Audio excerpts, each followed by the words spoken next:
માધવનગર નામના શાંત શહેરમાં આશ્રય નામનો એક તેજસ્વી અને પ્રતિભાશાળી છોકરો રહેતો હતો. 8મા ધોરણનો વિદ્યાર્થી. તેની શ્રેષ્ઠતા માટે જાણીતો હતો.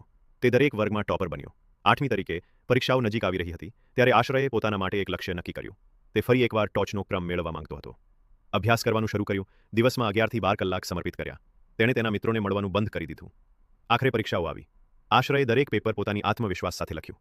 અઠવાડિયા પછી જ્યારે પરિણામ જાહેર થયું ત્યારે તેણે 98% સાથે વર્ગમાં ટોચનું સ્થાન મેળવ્યું અને બધાએ તેની પ્રશંસા કરી. ઉનાળાના આનંદદાયક વેકેશન પછી આશ્રયે 9મા ધોરણમાં પ્રવેશ કર્યો. પણ આ વખતે કંઈક બદલાઈ ગયું હતું.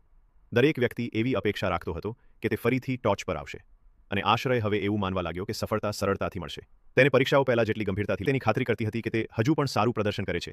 તે મનમાં વિચારતો, હું હંમેશા ટોપર રહ્યો છું. હું આખરી પરીક્ષામાં સરળતાથી ટોપર રહીશ. આ અતિશય આત્મવિશ્વાસથી તેણે અંતિમ પરીક્ષાઓની તૈયારી કરી. પરંતુ તેની તૈયારીમાં પાછલા વર્ષની જેમ તીવ્રતા અને પ્રામાણિકતાનો અભાવ હતો.